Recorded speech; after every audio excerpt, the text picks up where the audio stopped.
February 14, 2018, a gunman opened fire on Stoneman Douglas High School in Parkland, Florida. The gunman killed 17 people and injured another 17. This caused many people to take a stance on gun control. It is a horrible reality that we live in a world where going to somewhere that is a public area causes fear of being shot. Areas like malls, movie theaters, and schools. As scary as these things are, it's not fair to make the gun the culprit, especially when guns are usually the things that bring these horrible events to an end.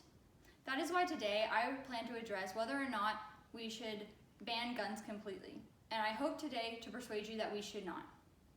I will try to persuade you by explaining the role that guns play in protecting people and explaining that making something legal does not necessarily take it out of the hands of the people, and by explaining the different ways that criminals can find to hurt people.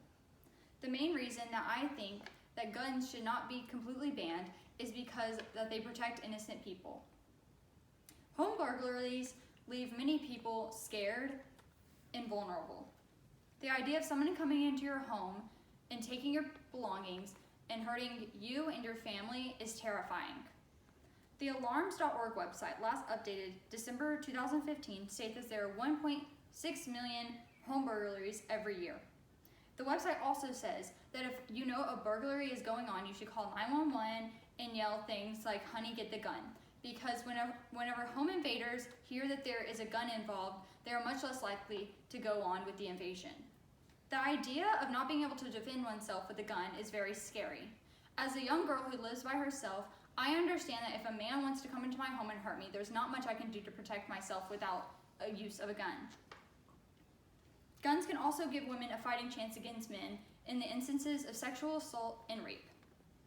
In the March 21st, 2019 Inquirer piece entitled, "My Gun is My Equalizer," Savannah Lindquist explains how, as a rape victim, she feels that if she had a gun and had it on her at the time of the attack, she would have been able to defend off of her attacker.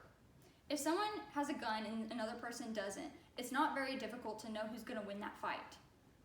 However, some people believe that if you just take away guns, the whole problem will just go away. But I want to challenge that assumption. My second main point is that if you make things illegal, they will not just simply disappear.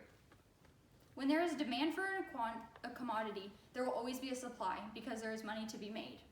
If we force guns to be illegal, then that will just cause them to move to the black market. During January 2019, the U.S. Department of Justice released a special report surveying prison inmates and their source of their guns. It found that 90% of inmates do not buy their guns at a store. Criminals already do not care about the law, so if we make guns illegal, that just means that criminals will continue their pursuit of guns, but law-abiding citizens will not. This will mean that there will be a disproportionate amount of people without guns that are not criminals, and more criminals will have guns. So that means that non-criminals will not be able to adequately defend themselves. Society already has a very clear example of this when it comes to drugs. Drugs like heroin, meth, and cocaine have been illegal for a long time now. However, this has not done much to keep them out of the hands of people. According to the National Institute on Drug Abuse website, last updated June 2015, they show that illegal drug use is at 24.6 million, and that does not include marijuana usage. This shows that the war on drugs has not done much to keep drugs out of the hands of criminals. Now that we have talked about how guns protect people and how making guns illegal won't stop criminals from getting them, we can move on to discussing other ways that criminals can hurt people. The last reason I think guns should not be completely banned is because this will not stop violence. Criminals will always find a way to hurt people. There is a lot more ways to kill mass amounts of people. We have seen this time and time again with bombings, people using trucks to run through crowds, and more elaborate events like 9/11. According to a July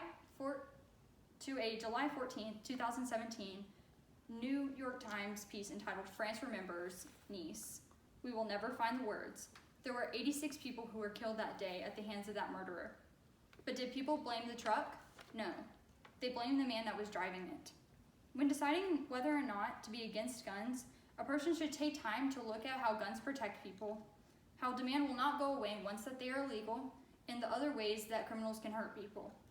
After looking at these points, you can see that the gun control debate is not black and white. It has a lot of gray area. However, one can say that there are significant reasons as to why we should stop and think about the reasons to keep guns around. Next time you hear about a horrible shooting, it is worth time to think about how we can stop people from becoming shooters rather than just trying to take away their guns.